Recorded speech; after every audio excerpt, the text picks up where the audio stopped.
빅데이터를 이용해 우리 사회의 흐름과 지역의 주요 현안을 짚어보는 빅데이터 로그온 시간입니다. 이번 시간에는 오늘 치러진 수능 시험에 대해서 수험생과 시민들의 생각을 빅데이터로 확인해 보겠습니다. 빅데이터와 AI 전문가 전채남 대표와 함께하겠습니다. 대표님 안녕하십니까? 예, 안녕하세요. 네, 오늘 치러진 수능 시험 예년보다 한 달이나 늦어졌습니다. 코로나19로 개학이 연기됐기 때문인데요. 자, 오늘 수능에 대해서 분석하셨다고요? 네, 수학능력 시험을 주제로 해서 수능 30일 전을 기준으로 작년에는 한 달간 데이터를 수집하고 올해는 11월 29일까지 포털 사이트 뉴스와 카페 블로그에서 자료를 수집했는데요. 여기서 수집된 약 3만 7천여 건의 데이터를 분석했습니다. 네, 수능이라는 말은 수험생뿐만 아니라 수험생 가족 그리고 주변 사람들에게도 아주 큰 관심이 쏠리는 단어인데요. 자, 수능에 대한 관심도는 어땠습니까? 네, 수능에 대한 관심을 그래프로 살펴보시면 파란색이 작년이고요. 네. 주황색이 올해입니다. 보시다시피 수능 이전에는 수능에 대한 관심도가 낮은 편인데요. 그런데 수능일이 가까워지면서 관심도가 급격히 상승하고 수능 당일에는 관심도가 가장 높은 모습을 보였습니다. 특히 올해는 수능 17일 전과 14일 전에도 관심도가 상당히 높은 편인데요. 이유를 살펴보면 17일 전이었던 11월 16일에는 수능에 대비해 수도권 거리두기가 1.5단계로 격상이 됐고요. 또 수능 2주 전인 11월 19일에는 수험생 안전을 위한 수능 특별 방역에 돌입하면서 시민들의 관심이 집중된 것으로 나타났습니다. 네, 올해는 역시 코로나19의 영향을 빼놓을 수 없을 것 네. 같습니다. 자, 그렇다면 코로나19가 없었던 지난해에는 어떤 단어들이 대표적이었나요? 앞서 말씀드린 것처럼 그 관심도의 결과를 보시면 수능 관련 단어가 수능 당일이 가장 많이 나타났습니다. 수능을 응원하는 지인들이 준비하는 수능 선물과 관련해서는 찹쌀떡과 초콜릿, 마카롱이 나타났고요. 대학 입시와 관련해서는 정시와 수시, 또 학생부 종합전형, 면접, 논술 등의 단어가 등장을 했습니다. 네, 수능 당일에 관심도가 가장 높은 만큼 관련한 단어들도 더 많이 나타났을 것 같아요. 예, 그렇습니다. 수능 당일에 가장 높은 비중을 차지한 것이 고사장이라는 단어인데요.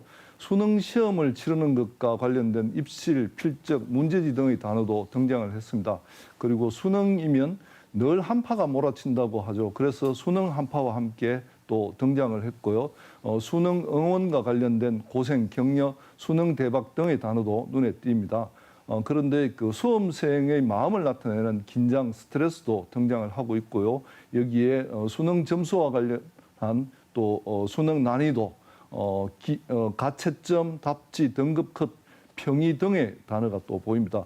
분석 결과와 관련해서는 고난도의 문항이 줄어 대체적으로 평이하고 무난한 난이도였다는 평가가 작년에 있었습니다. 그와 관련된 단어들이 있었습니다. 네, 이 수험생들의 마음이 고스란히 전해지는 것 같습니다. 자, 그렇다면 올해는 수능과 관련한 단어 어떤 것들이 있었나요? 예, 역시나 코로나19가 빠지지 않았습니다. 따라서 관련 단어인 확진, 확산, 방역, 사회적 거리두기, 격상, 원격 수업, 마스크 안전, 또 격리, 가림막 등이 유난히 눈에 띕니다. 그 외에는 지난해와 마찬가지로 수능 선물인 찹쌀떡과 마카롱, 또 초콜릿이 인기를 끌었고요. 수능 응원과 대학 입시 전형 등의 단어도 등장을 했습니다. 재미있는 단어로는 그 수능 금지곡이 있는데요. 중독성이 강한 후렴구를 가져 공부에 집중하기 힘든 노래를 뜻합니다. 매년 수능 금지곡 목록이 등장할 정도로 수능 무렵이면 많은 관심을 받고 있습니다. 네, 이제는 시험도 끝났잖아요. 예. 그러니까 이제부터는 마음껏, 마음 편히 좀 즐길 수 있지 않을까 싶습니다. 자, 그리고 이 밖에 또 어떤 이야기들이 오갔습니까? 예, 크게 그 수능 응원, 대학 입시, 코로나 이 세 가지 주제가 나타나고 있습니다. 여기서도 코로나19가 눈에 띄는데요. 수험생들이 안전하게 수능을 치를 수 있도록 사회적 거리두기 격상과 가림막 설치, 마스크 착용, 또 고사장 방역, 수능 전 원격 수업 전환 등의 담론이 등장하였습니다. 교육부와 방역 당국에서 노력하는 흔적이 보이는 부분입니다. 또 다음으로 수험생을 응원하는 수능 응원이 등장했는데요. 수능 대박과 합격을 기원하는 마음을 담아 수능 선물을 하는 담론이었습니다. 마지막으로 대학 입시와 관련해서는 그 수시와 정시 또 면접 논술뿐만 아니라 수능 준비와 직결되는 모의고사와 EBS로 이루어진 담론도 나타났었습니다. 네. 그리고 올해는 코로나19 때문에 수능에 대한 감정도 예년과 비교했을 때 조금 다를 것 같은데요. 결과가 어떻게 나왔나요? 예, 올해 수능을 대상으로 감성 분석을 실시한 결과를 보면 긍정적인 감성이 의외로 44% 정도로 나타나서 가장 높게 나타났습니다.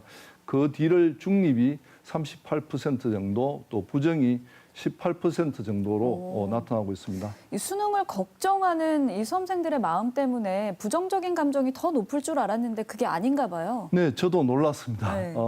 의외로 호감과 관련한 감정이 가장 높은 수준으로 등장을 했는데요. 보시다시피 그 두려움이나 슬픔, 또 거부감 등의 부정적인 감정은 좀 낮게 나타났습니다.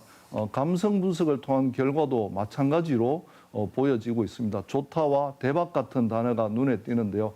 아마 수능 응원과 관련해서 긍정적인 감정이 많이 이입된 결과로 보여집니다. 사실 코로나라는 그 힘든 상황 속에서도 긍정적으로 임하는 수험생들의 의젓한 태도가 엿보이는 것 같고, 또 지금까지 수능에 대한 이슈와 여론을 빅데이터로 분석해 본 전반적인 내용으로 봐서도 그런 것들을 잘 느낄 수가 있습니다.